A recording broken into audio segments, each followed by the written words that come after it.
Pemirsa, Universitas Warmadewa Unwar menggelar sosialisasi visi misi, tujuan dan strategi secara virtual di Aula Auditorium Widya Sabha Utama. Sosialisasi diharapkan meningkatkan pemahaman esensi visi misi, membawa Warmadewa go to global dan akreditasi unggul.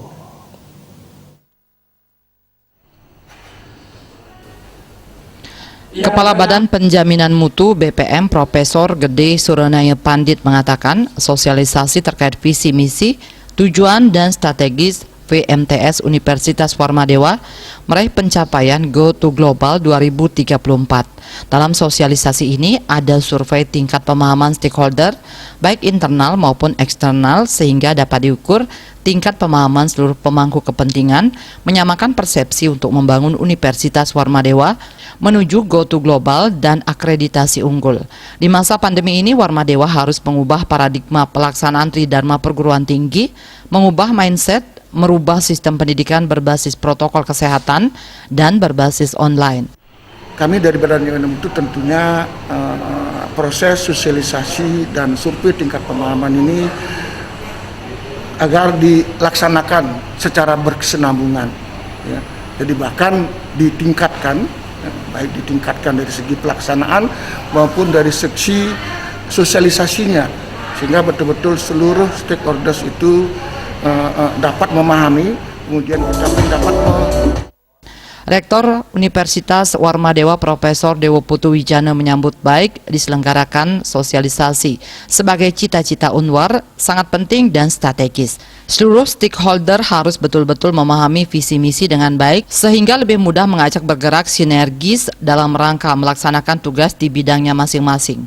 Sosialisasi akan dilangsungkan secara berkesinambungan. Diharapkan mereka benar-benar mengerti esensi dari visi misi tersebut.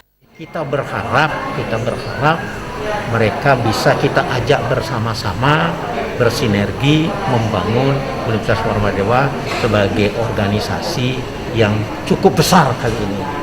Jadi kita tidak boleh tidak serius membangun institusi kita ini. Jadi itu saja. Ketua Yayasan Kesejahteraan Korpri Provinsi Bali Anagung Gede Oko Wisnu Murti mengapresiasi kegiatan tersebut. Dikatakan sosialisasi bagian yang sangat strategis, setiap kebijakan diambil sebelum diimplementasikan dalam kegiatan dan program kerja. Hal ini perlu disampaikan ke seluruh stakeholder, baik sivitas akademika, pengguna maupun masyarakat luas, agar mereka mengetahui Warmadewa ke depan. Sosialisasi visi misi tujuan dan strategis dilaksanakan secara virtual, diikuti segenap sivitas akademika Universitas Warmadewa. Karena visi misi adalah sesuatu yang sangat penting dan strategis, maka semua kita harus samakan mimpi-mimpi kita dalam rangka mewujudkan Universitas Warmadewa yang lebih baik, yang unggul, berwawasan ekowisata dan tentu go global di 2034. Dan saya punya keyakinan apabila semua kita bergerak dan melangkah dalam satu tujuan yang sama, mimpi-mimpi ini tidak sulit kita wujudkan. Pada kesempatan tersebut dilaksanakan hari ulang tahun ke-56 Ketua Yayasan Kesejahteraan Korpri Provinsi Bali Anagung Gede Oko Wisnu Murti. Artahya Bali TV.